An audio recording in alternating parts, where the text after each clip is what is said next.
ఓం శ్రీ గురుభ్యో నమ. శ్రీ మహాగణాధిపతయ నమ. శ్రీమాత్రే నమ. కార్తీక బహుళ ఏకాదశికి ఉత్పన్న ఏకాదశి అని పేరు. ఏకాదశి లాంటి తిథి మరొకటి లేదని, ఏకాదశి వ్రతం లాంటి వ్రతం మరొకటి లేదని మనకి పెద్దలు చెప్తూ ఉంటారు. ఈ ఏకాదశి వ్రతాన్ని గురించి మనం అంబరీషోపాఖ్యానం చెప్పుకున్నప్పుడు కొంత ప్రస్తావించుకున్నాం. ఏమి అంటే, ఈ ఏకాదశి వ్రతం ప్రారంభించేది కార్తీక బహుళ ఏకాదశి నాడు మొదలు పెడతారు. ప్రతి నెల వచ్చే 2 ఏకాదశులతో 12 నెలల కల్లా 24 ఏకాదశులు అవుతాయి. ఆ 24వ ఏకాదశి కార్తీక శుద్ధ ఏకాదశి. దానితో ఆ సంవత్సరం చేసేటటువంటి ఏకాదశి వ్రతం పరిసమాప్తం అవుతుంది. ఎందుకు కార్తీక బహుళ ఏకాదశి నాడే మొదలు పెడతారు? కార్తీక శుద్ధ ఏకాదశి మొదలు పెట్టచ్చు, లేదా చాతుర్మాస్యానికి ప్రారంభమైనటువంటి ఆషాఢ శుద్ధ ఏకాదశి మొదలు పెట్టచ్చు. ఇప్పుడే ఎందుకు మొదలు పెడతారు అంటే, ఏకాదశి ఆవిర్భవించినటువంటిది ఈ కార్తీక బహుళ ఏకాదశి. అందుకే దీనికి ఉత్పన్న ఏకాదశి అని పేరు.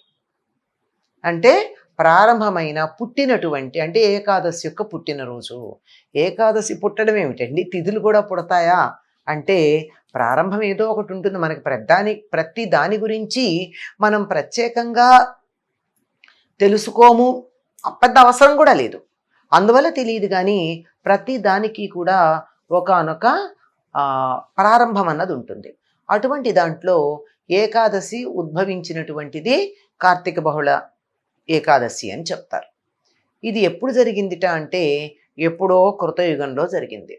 కృతయుగంలో తాళజంఘుడు అనేటటువంటి ఒక రాక్షసుడు ఉండేవాడు.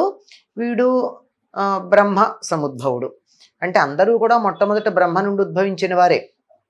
వారి వారి ప్రవర్తనల బట్టి, చేసినటువంటి కార్యాలను బట్టి, లక్షణాలను బట్టి, మానసిక స్థితిని బట్టి రాక్షసులు దేవతలు అనేటటువంటి భేదం తర్వాత, అంటే పుట్టగానే అనుకోండి, పుట్టడానికి ముందు లేదు, పుట్టిన వెంటనే రావడం జరిగింది. ఈ తాళజంఘుడికి మురా అనే పేరున్నటువంటి కుమారుడు ఒకడున్నాడు. వీడికి తన తండ్రితో శత్రుత్వం కలిగినటువంటి విష్ణువు అంటే వీడికి శత్రుత్వం. ఒక్క విష్ణువే కాదు, రాక్షసుల యొక్క లక్షణం ఏమిటంటే, దేవతల మీద అకారణంగా వైరం పెంచుకోవడమే రాక్షసుల లక్షణం. అర్థం చేసుకోవచ్చు. ఇప్పుడు కూడా మంచి పని చేసే వాళ్ళని వ్యతిరేకించేవాళ్ళు, దానికి భిన్నంగా ఉండేవాళ్ళు, వాళ్లే రాక్షసులు, అంతకన్నా ఇంకో కాదు. దాంతో ఏం చేశాడు, చాలా బలం కలిగినటువంటి వాడై దేవతలందరినీ జయించాడు. వాళ్ళందరినీ వాళ్ళ వాళ్ళ స్థానాల నుంచి పంపించేసి బాధలు పెట్టడం మొదలుపెట్టాడు. వీళ్ళందరూ వెళ్ళి విష్ణువుని ప్రార్థించారు. వీళ్ళకి ఎందుకు విష్ణువునే ప్రార్థిస్తారు అంటే, సృష్టికి స్థితికారకుడు విష్ణువు. అందువల్ల ఆయన ప్రార్థిస్తే ఆయన వెళ్ళి ఆ తాళజంఘుడితో యుద్ధం చేశాడు. మురాసురుడికి విష్ణువుకి ఒక 1000 సంవత్సరాల యుద్ధం జరిగింది. ఆ 1000 సంవత్సరాల యుద్ధంలోనూ విష్ణువు అలిసిపోయాడు, కానీ మురాసురుడు అలిసిపోలా. రాక్షసులకు బలం ఎక్కువ కదా, వాడి పేరే అసురుడు, దానికి ఏదో ఎక్కువ బలం ఉంటే రాక్షస బలం అంటాం. వాడు అలిసిపోలేదు. ఈ లోపల కొంచెం విశ్రాంతి తీసుకుని అతడితో యుద్ధం చేద్దాము అనే ఆలోచనతో విష్ణువు సింహవతి అనే పేరున్నటువంటి గుహలో కాస్త విశ్రాంతి తీసుకోవడం మొదలుపెట్టాడు. సింహరాశి హృదయం మీద ఆధిపత్యం కలిగినటువంటిది. దైవం ఎక్కడుంటాడండి ఎవరిలోనైనా? హృద్దేశే అర్జున తిష్టతే అని కదా ఆయన చెప్పాడు. హృదయంలోనే ఉంటాడు. ఈనాటి వైద్య శాస్త్రజ్ఞులు చెప్పేది కూడా ప్రాణం ఎక్కడుంటుంది అంటే గుండెలోనే ఉంటుందని చెప్పారు. కనుక కాస్త అలిసిపోయినప్పుడు ఆయన సింహవతి అనే పేరున్నటువంటి గుహలోకి వెళ్ళి విశ్రాంతి తీసుకుంటూ అనుకున్నట్ట, ఈ విశ్రాంతి నుండి బయటికి వచ్చేటప్పటికీ మంచి బలాన్ని పొంది ఎట్టి పరిస్థితుల్లోనూ మురాసురుణ్ణి సంహరించాలి, యుద్ధం చేసి ఓడించటం కాదు ఈయన సంకల్పం. ఇక్కడ సంహరించాలి అని సంకల్పం చేసుకున్నాడు. ఈ సంకల్పం ఈయన విశ్రాంతి తీసుకుంటూ ఉంటే ఒక ఆకారాన్ని ధరించింది. తీవ్రమైనటువంటి సంకల్పం ఏదైతే ఉందో అది ఆకారాన్ని ధరించింది. ఇదే గుర్తుపెట్టుకోవాలి. ఏమంటే, మన మనోభావాలు తీవ్రమైనప్పుడు అవే మన కంటి ముందుకి ఆకృతి దాల్చి కనపడుతూ వస్తూ ఉంటాయి అని. ఈయన ఇంకా విశ్రాంతి తీసుకుంటూ ఉండగానే ఈయన నుండి వెలువడినటువంటి రూపుదాల్చిన సంకల్పం ఏదైతే ఉందో అది వెళ్ళి మురాసురుణ్ణి సంహరించి వచ్చేసి ఈయన దగ్గర కూర్చుంది. ఈయన విశ్రాంతి పూర్తయిన తర్వాత కళ్ళు తెరిచి చూసి, అమ్మా నువ్వెవరు అని అడిగాడు. అడిగితే ఆ అమ్మాయి చెప్పింది, నీ నుండే ఉద్భవించాను, నువ్వు చెయ్యాలనుకున్నటువంటి పని నేను చేసి వచ్చాను, మురాసురుని సంహరించాను. ఎప్పుడైతే తన పనిని ఆ కన్య చేసిందో సంతోషపడిపోయి నీవు 3 వరాలు కోరుకోమని అడిగాడు. ఎందుకంటే ఒకటి తనకు విశ్రాంతినిచ్చింది, తన కోరిక తీర్చింది, తన నుండి ఉద్భవించింది. అందువల్ల అప్పుడు ఆమె చెప్పింది, నువ్వెవరు అన్నప్పుడు నేను ఏకాదశిని అంది. చెప్పి ఏకాదశి అంటే ఏమిటో అర్థం ఇప్పుడు చెప్పుకుందాం. ఆ అమ్మాయి తన పేరు ఏకాదశిని ఎందుకు చెప్పిందో.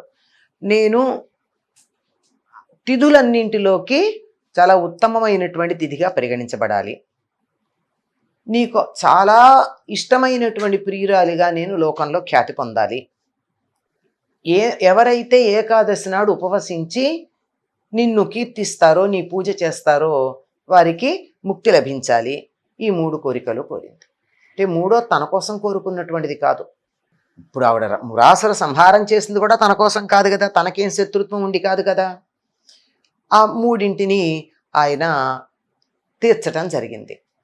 ఏదైతే ఈ ఏకాదశి తిథి ఉద్భవించిందో ఆ రోజు నుంచి ఏకాదశి వ్రతం చేయడం అన్నది ప్రారంభం చేయడం సమంజసంగా ఉంటుంది. ఆవిడ అడిగింది ఏమిటి, ఏకాదశి నాడు ఎవరైతే ఉపవసించి నిన్ను నర్చిస్తారో వాళ్ళకి ముక్తి లభించాలని అడిగింది. ఏకాదశికి ఉన్న మరొక పేరు ఏమిటి అంటే హరివాసరము అంటారు. హరి అంటే విష్ణువు, హరివాసరం విష్ణువుకి సంబంధించినటువంటి రోజు, అంటే విష్ణువుకి చాలా ప్రీతికరమైనటువంటి రోజు. నేను నీకు ఇష్టంగా ఉండాలి, ప్రియురాలిగా ఉండాలంది కదా, అందుకని ఆనాడు తనకి చాలా ప్రీతిపాత్రమైనటువంటి రోజుగా ఆయన చెప్పుకోవడం జరిగింది. మరి ఈవిడ ఏకాదశి తిథి ఏమిటి, విష్ణు వెళ్ళి సింహవతి అనేటటువంటి దాంట్లో విశ్రాంతి తీసుకోవడం ఏమిటి అంటే, సింహము అంటే చెప్పాను కదా ఇంతకు ముందే, హృదయానికి సంబంధించినటువంటిది, అందరిలోనూ ప్రాణరూపంగా ఉండేటటువంటి వాడు అని అర్థం.